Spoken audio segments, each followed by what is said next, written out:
Le 3 mars, on était en patrouille à la station Place des Arts. À notre arrivée au niveau de la passerelle, on s'est aperçu immédiatement à cet endroit ici qu'il y avait 6 personnes couchées au sol. C'est des personnes en situation d'itinérance. La personne était un peu isolée par rapport au groupe, puis était comme le capuchon sur la tête, puis était couché sur son bras aussi. Allô, bonjour madame, pas de réponse. Là, j'ai eu un contact physique, pas de réponse.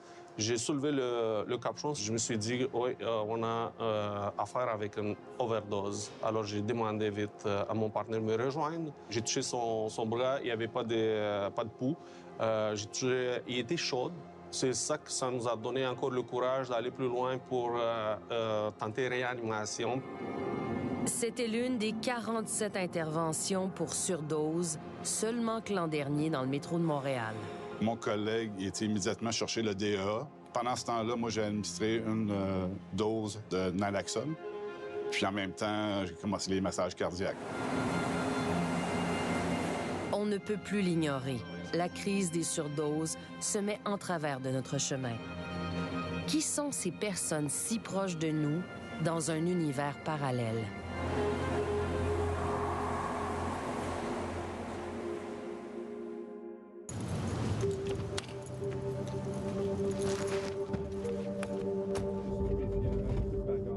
C'est presque Noël. La nuit s'installe dans la ville froide. Martin Lagacé et Sonny McClemens doivent vider toutes les stations de métro avec leurs collègues de la Société des transports de Montréal. Nous passerons toute la nuit avec les constables. Ça commence à Saint-Laurent.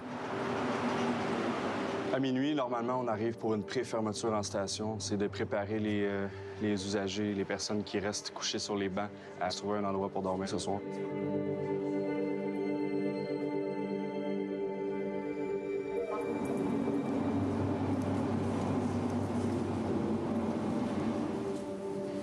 La station va fermer dans pas trop long. Sais-tu où aller à soir? Ah, c'est Mirlande. Je suis content de t'avoir. Je te laisse te réveiller, OK? Jusqu'à présent, ça se passe bien. Les gens collaborent. Mais plus la nuit avance, moins il y a de place dans les refuges. C'est la rue qui les attend.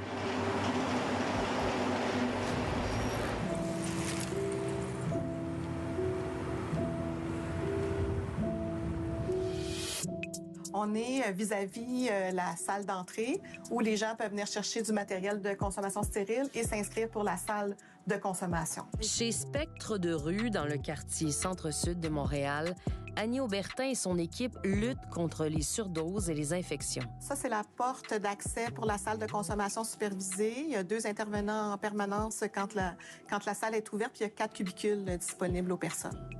Derrière cette porte, les visiteurs peuvent s'injecter sous supervision la drogue qu'ils ont apportée. Au pays, il y a une quarantaine de centres comme celui-ci, approuvés par Santé Canada. Ça n'empêche pas les surdoses, mais ça améliore grandement les chances de survie.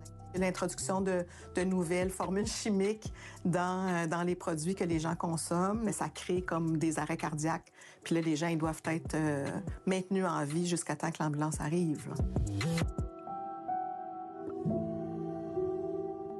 Je veux du riz d'hier, des bagels, des hot dogs. Oui. Tu veux-tu juste un petit tampon d'alcool pour désinfecter? Non.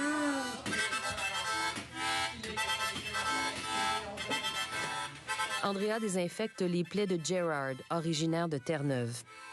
Des antidouleurs aux drogues de rue, ces maux d'eau l'ont rendu dépendant au fentanyl. Il a 46 ans. Vous prenez du fentanyl depuis 2 ans? Yeah. OK. I OD 30 times. Gerard croit que ses plaies aux jambes sont causées par la xylazine, aussi appelée drogue du zombie, parfois présente dans les cocktails qu'il s'injecte. Les mélanges changent tout le temps. C'est pour ça que ces 2 hommes vont dans le bureau de Justine faire tester leur drogue. En gros, j'ai cette belle machine-là que tu as dû remarquer. Wow. J'ai déposé un petit peu de la substance sur la machine. Et puis, la machine, elle envoie de la lumière. Ouais. Et puis, dépendamment de comment la lumière est absorbée ou reflétée par la substance, ça va me donner un spectre qui va apparaître dans comme 30 secondes. Okay. Ce spectre-là, on peut l'imaginer comme la signature d'une substance. Toutes les substances pures ont leur propre spectre. Ce que tu pensais acheter, c'est du fentanyl. Ouais, c'est ça. OK. Puis Justine, est-ce que c'est du fentanyl, finalement? Ouais. Dans le fond, c'est ça. Parafluorofentanyl, caféine, sucre, puis des benzos, un petit peu. Ben, tu sais, moi, je veux qu'il y ait comme pas trop de benzo, personnellement, parce que ça fait en sorte que tu n'es pas malade à long terme. Non, mais quand tu es malade de benzo, c'est bien plus grave. C'est comme... La substance qu'il met dans son corps, les policiers s'habillent en astronautes pour la manipuler lorsqu'ils démantèlent un laboratoire comme au printemps dernier à Montréal. Maintenant, avec la dangerosité des drogues, telles que le fentanyl, on ne peut plus faire ça comme on le faisait avant. Donc, au cours des dernières années, on a changé beaucoup notre manière de travailler parce que les substances sont devenues de plus en plus dangereuses et toxiques. Parfois, on va amener des substances dangereuses ici au laboratoire de la GRC, là, dans notre quartier général. Donc, qu'est-ce que les gens qui sont formés doivent faire? Ils doivent se munir de combinaisons vraiment de protection pour travailler avec ces substances-là. Ces images captées par des journalistes au Mexique montrent les conditions dans lesquelles les produits chimiques sont mélangés pour produire du fentanyl. Lorsqu'on regarde différentes vidéos de laboratoires clandestins, on voit que c'est des laboratoires qui sont improvisés. Donc, c'est pas des laboratoires scientifiques avec un contrôle de qualité. C'est des endroits clandestins où on produit des drogues dangereuses. On produit aussi du fentanyl au Canada. La police démantèle régulièrement des labos, comme ici à Drummondville l'été dernier. Chaque saisie renseigne les policiers sur les substances en circulation. Il y a du fentanyl, beaucoup. Puis il y a tellement de sources de fentanyl différentes que, tu sais, quand t'es pas au courant, tu sais pas ce que t'achètes. Tu peux acheter de la marque pas mal.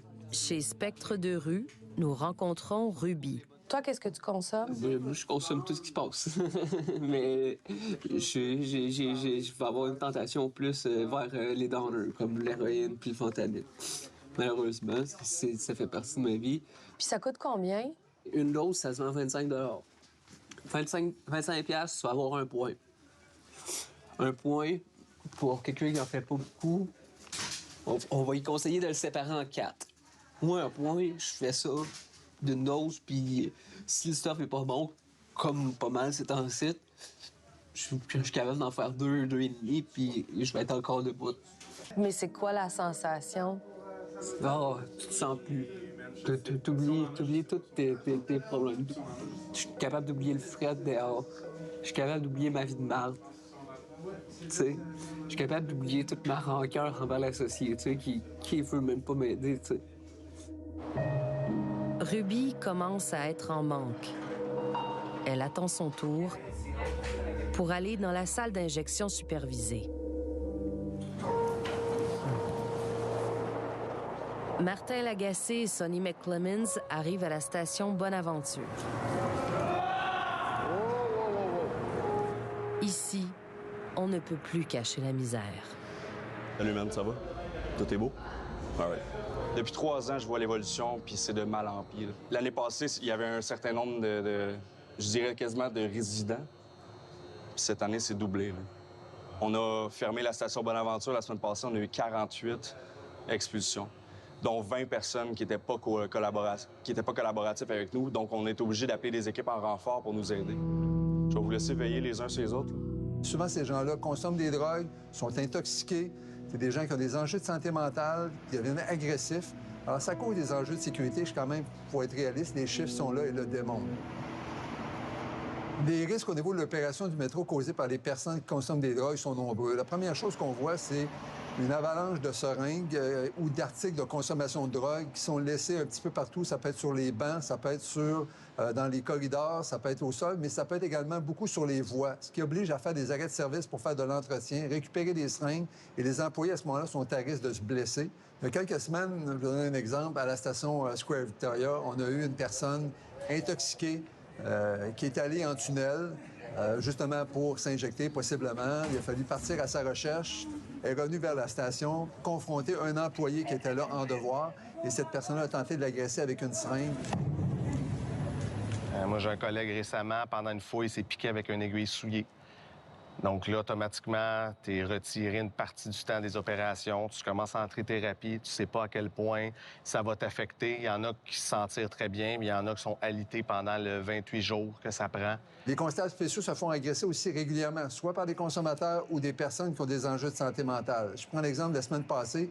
2 constables blessés gravement, un qui s'est fait casser un bras dans une porte tournante, un autre qui a eu des coups de poing au visage. Et moi, c'est quasiment 1 fois ou 2 fois par année que je suis arrêté pour une blessure au coude, une blessure au genou, une blessure au dos. Mes collègues, ça tombe au combat souvent. Ça engendre des dépenses de plusieurs dizaines de millions, je peux vous le confirmer. La spécialité de la STM, c'est de déplacer des gens de façon humaine, mais pas de les héberger ou d'en prendre soin. Mais malheureusement, il y a une perception à l'effet que le métro pourrait être un endroit justement pour garder ces gens-là à défaut de meilleures solutions. Le métro ne peut pas être le filet de sécurité de la Ville de Montréal lorsqu'il n'y a pas de place en hébergement ou il n'y a pas de place pour traiter les consommateurs.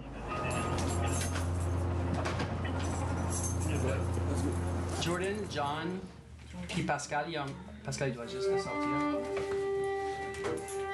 L'existence des centres de consommation supervisés comme Spectre de rue est fragile parce que la cohabitation avec le voisinage est difficile et parce qu'une partie de la population pense que ça encourage la consommation. On n'est pas dans du récréatif, nous, là. On est dans de la dépendance à côté, là, je dirais. Fait que d'être toujours obligé d'aller comme quêter de l'argent au ministère de la Santé ou ailleurs, c'est un peu insultant. Oui, oui. Oui, oui. Lève-toi un peu. Viens, on se lève. Ces endroits-là, ça me permet de venir consommer en toute sécurité. Des drogues telles que le fentanyl ou de l'héroïne, des choses comme ça. Moi, ce que je dirais aux gens qui sont contre, admettons, ce genre de lieu-là, est-ce que vous préférez avoir un kid qui est mort dans votre cour d'une overdose ou vous préférez qu'il soit en train de faire une overdose dans une salle contrôlée où est-ce qu'il y a des gens qui sont là pour l'aider, une infirmière qui va l'aider? Bon matin, Ruby. C'est au tour de Ruby d'aller dans la salle d'injection supervisée. Tu viens consommer quoi? Je m'en viens faire peine. Ouais.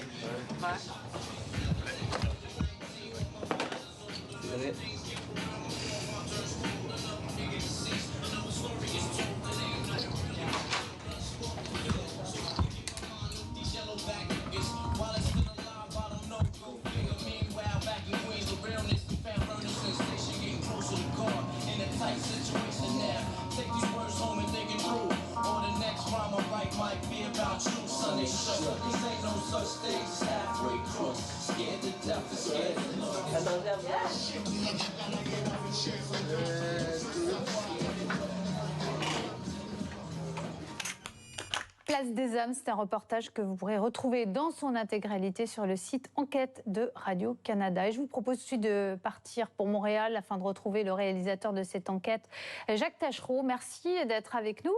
Ce que vous avez vu sur le terrain, est-ce que ça a dépassé ce que vous imaginiez de cette tragique réalité? Bien, en fait, ça m'a surtout permis de comprendre. Oui, d'abord, ça a dépassé. Ça, c'est clair, là, oui. Je vous dirais par ailleurs, ça m'a permis de comprendre quelque chose d'assez simple, mais qui dit beaucoup, je crois. On a constaté que des gens qu'on a croisés en faisant cette enquête sont tombés dans l'enfer du fentanyl de façon un peu tellement simple. Vous savez, un peu d'angoisse, un petit peu de quelques difficultés dans la vie. Et hop, on commence à consommer un peu de drogue juste pour soulager ses angoisses, pour soulager son mal, son malaise. Et de là, il en faut plus, un peu plus. Les systèmes sociaux font pas toujours très bien leur travail. Difficile d'avoir accès à un psychiatre, difficile d'avoir accès à un médecin qui nous croit, qui nous prescrit les bonnes choses ou qui nous fait les bonnes suggestions. Et puis voilà, on passe d'une drogue à l'autre, Mais tout ça est parti de peu de choses, là. D'un malaise, d'une petite maladie, d'un mal de dos. Et puis voilà, des gens qu'on croise dans la rue après ça, puis c'est des gens là, dont la vie a complètement basculé, là. Jacques Taschereau, cette crise du fentanyl et des drogues de synthèse, elle fait des ravages depuis 10 ans maintenant, au Canada notamment. L'année passée, les opioïdes ont fait 7300 morts au pays. Des chiffres en baisse, mais en hausse, en revanche, dans la province de Québec, où 54 personnes sont mortes par mois au cours de l'année 2024. Comment l'expliquez-vous ? Écoutez, cette crise-là vient... D'abord, la baisse, là, en général, au Canada et même en Amérique du Nord, aux États-Unis et au Canada, la baisse est un petit peu difficile à expliquer selon les experts. La baisse pourrait être en partie expliquée par le fait que les groupes sociaux sont un petit peu mieux organisés. L'accès à la naloxone, qui est un produit là, qui permet de renverser les effets d'une surdose. Donc, si une personne est vue en moment de surdose, et que quelqu'un a accès à de la naloxone, ce qui est de plus en plus facile, eh bien, on peut lui injecter, pas lui injecter, mais lui envoyer le produit par les narines et la personne va sortir de sa surdose ou peut sortir de sa surdose. Donc, ça pourrait expliquer pourquoi il y aurait moins de morts, pourquoi on connaît la première baisse depuis des années en Amérique du Nord. Cependant, au Québec, c'est toujours en hausse. On parle d'une 20 de plus en 2024 par rapport à 2023. Pourquoi? Écoutez, ça, c'est encore une fois très difficile à dire, mais le Québec a été un petit peu, comment je dirais, parmi les derniers à connaître la crise. La crise vient de l'Ouest, elle vient de la Californie, elle vient de la Colombie-Britannique. Entre autres, dans cette province-là, vous savez, c'est terrible là-bas, là. C'est bien pire qu'au Québec. Mais ça a cheminé tranquillement vers l'ouest jusqu'au Québec et peut-être qu'on verra une baisse au Québec un peu plus tard. Donc, le Québec est peut-être simplement à retardement par rapport au reste du continent.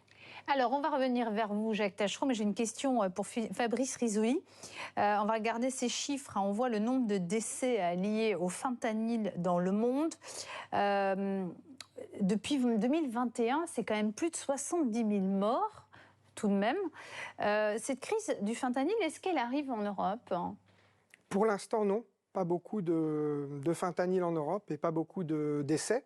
Mais peut-être ce qui est intéressant dans ce reportage, c'est qu'à l'échelle du Canada, la partie Est, en effet, se pensait à l'abri. Et le fentanyl est arrivé aussi chez eux, alors qu'avant, c'était circonscrit à la Colombie-Britannique, voire aux États-Unis. Donc, c'est une leçon à tirer. Jonathan Alpéry, est-ce que vous avez l'impression qu'en Europe, on fait de la prévention, on appréhende justement cette crise du fentanyl qui pourrait déferler sur l'Europe? Je crois qu'en Grande-Bretagne, ça commence un petit peu. Si je peux me permettre, je voudrais rebondir sur ce qu'a dit ce monsieur sur pourquoi certains chiffres baissent par rapport au fentanyl. Je répondrai que la raison principale, c'est qu'il y a eu depuis la nouvelle administration américaine, il y a eu un renversement total sur le positionnement stratégique des États-Unis par rapport au Mexique, évidemment à la frontière sud du pays. La frontière a été en bonne partie scellée et ça participer de manière significative à la diminution du passage du fentanyl qui est en grande partie qui est de manière modique produite par les cartels mexicains. Les grands cartels mexicains, le Sinaloa, du Jalisco, ce genre de grandes organisations criminelles. Donc je voulais juste rebondir là-dessus, car c'est la raison principale. Après, ça en découle sur certaines choses. Après, pour répondre à votre question directement, quand on traite directement avec les différentes unités de police anti-stup dans les pays occidentaux européens, ils s'inquiètent eux-mêmes de ça parce que c'est vrai que c'est timide encore aujourd'hui, mais on commence à voir déjà un peu de fentanyl qui commence à arriver. Et une des raisons, c'est parce que les cartels mexicains ont fait une telle production de fentanyl qu'ils en ont tellement, ils commencent à en déverser sur leur propre marché, donc le Mexique, qui est traditionnellement, les Mexicains n'utilisent peu de drogue, c'est plutôt l'alcool, mais ça commence à changer, et déversent une partie de leur production de fentanyl maintenant en Europe. Jacques Taschereau, au Canada, d'où vient le fentanyl et on sait qu'il est produit majoritairement au Mexique, mais il y a aussi du fentanyl qui est produit localement. D'où vient-il? Oui, il y en a, mais il faut juste mettre les choses en perspective. Là, on parle de quantité infime par rapport à ce qui se produit au Mexique, là. Même si l'administration actuelle aux États-Unis prétend le contraire, là, les chiffres sont là et sont clairs. Et si vous me permettez, moi aussi, je vais rebondir sur ce que monsieur a dit tout à l'heure. Je veux juste souligner que les chiffres qu'on a donnés quand on parle de baisse là, tout à l'heure, Les chiffres qu'on a en ce moment compare 2023 à 2024. Donc, ce sont des chiffres qui prédatent l'arrivée au pouvoir de l'administration actuelle aux États-Unis. Il y aura peut-être effectivement une baisse. Si la baisse se poursuit, on pourra peut-être voir si les politiques actuelles du gouvernement aux États-Unis ont un impact sur cette baisse-là. Mais les chiffres actuels là, n'ont rien à voir avec ce qui a été mis en place par l'administration actuelle aux États-Unis. Merci Jacques Taschereau d'avoir été avec nous en duplex depuis Montréal. Merci à vous. Fabrice Risoli, on va quand même revenir aux origines de cette crise. Sur le continent américain, notamment au Canada et aux États-Unis. Au départ, elle est venue des médecins qui prescrivaient des antidouleurs, mais sachant que les précurseurs, les produits qui servent à fabriquer ces drogues de synthèse viennent de Chine, d'aucuns y ont vu à un moment la main chinoise pour un peu affaiblir les États-Unis. C'est juste ou pas ? D'une manière générale, on a un cas d'école de la production légale d'un médicament qui est venu littéralement empoisonner les gens dans un système capitaliste sans limite, sans contrôle. Il y a eu des procès qui démontrent tout ça. Donc on a donné des antidouleurs à des gens et à des doses alors qu'ils ne devaient pas en prendre. Et puis le jour où on a tout arrêté, c'est interdit. C'est donc les cartels, en l'occurrence mexicains, qui produisent le fentanyl. Ils ont besoin de ce qu'on appelle un produit précurseur, un produit chimique qu'il faut mélanger avec d'autres pour avoir cela. Ils sont fabriqués en Inde, massivement, on oublie l'Inde, et la Chine plus récemment qui a dépassé l'Inde, mais ces deux pays. Une des raisons, c'est parce qu'aussi on a beaucoup délocalisé la production de nos produits chimiques et médicamenteux, notamment dans ces pays-là, donc maintenant ils savent le faire. On n'a pas de preuve que la Chine fait exprès, d'un point de vue géopolitique, mais le laisser faire dans un pays extrêmement strict, avec des institutions très puissantes, permet de penser que ce n'est pas du tout leur priorité. Et puis si on voulait faire de la géopolitique historique, ça serait une petite revanche sur le fait qu'on leur a imposé de faire du commerce d'opium alors qu'ils ne voulaient pas en faire il y a plus de 100 ans. Jonathan Alperi, vous abondez dans le sens de Fabrice Risoli? Oui, il a entièrement raison sur l'aspect historique. Il est probable que les Chinois, qui ont la mémoire longue, n'ont pas oublié les guerres de l'opium qui ont été absolument dévastatrices, c'est vrai. Quand on parle directement aux autorités américaines fédérales comme la DEA, pense ouvertement, elle le dit publiquement, que la Chine le fait exprès. En effet, depuis les années 90, il y a des liens assez puissants économiques qui se sont formés entre certains hommes d'affaires chinois et certains grands cartels mexicains, en particulier le Sinaloa, qui a fait venir la molécule au Mexique et eux l'ont cuisiné, tout ça, pour le grand marché nord-américain. Est-ce que le gouvernement chinois a vraiment voulu pour se venger? En effet, très difficilement prouvable. Mais ce qui est probablement plus certain, c'est de penser qu'ils ont regardé à côté, ils ont laissé faire, en sachant que de toute manière, la population américaine est souvent apte à se droguer et à être addict à plein de trucs.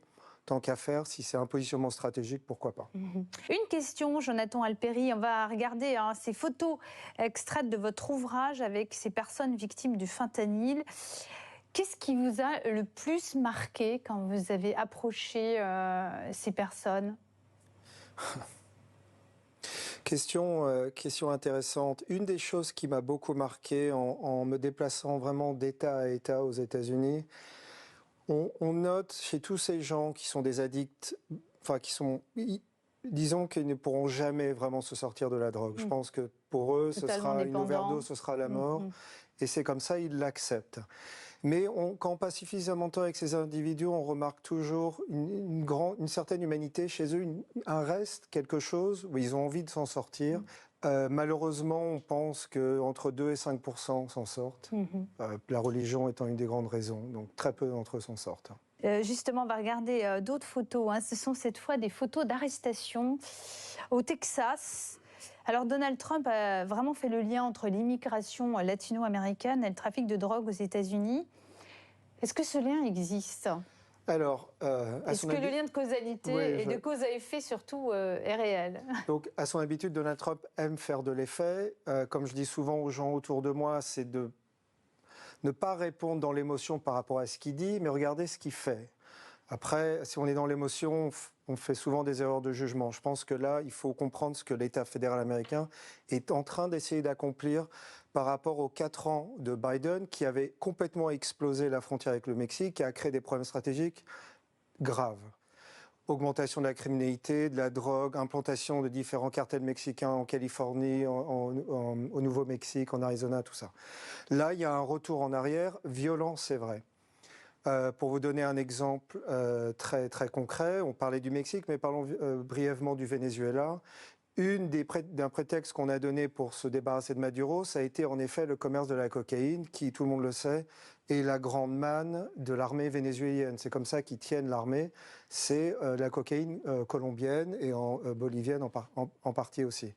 Donc oui, c'est connecté à la drogue, mais pas uniquement. Mais ça fait un effet et ça fait partie d'un tout. Et il faut voir les choses comme ça.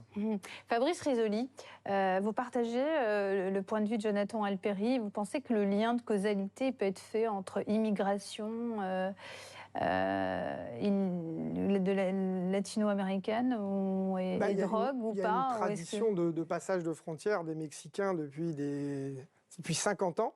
Dans la migration, il y a bien sûr des personnes qui payent leur voyage en transportant de la drogue, par exemple. Mais en même temps, les cartels mexicains avaient aussi fait des tunnels pour faire passer la drogue. On oublie que la drogue passe beaucoup par conteneurs et s'arrête dans les ports américains. Vous avez un port donc à l'ouest du Mexique qui est spécialisé dans la diffusion des drogues de synthèse, voire de produits précurseurs qui arrivent aux États-Unis. Donc, on peut toujours trouver des liens entre immigration et puis les gens qui doivent vendre sur le terrain.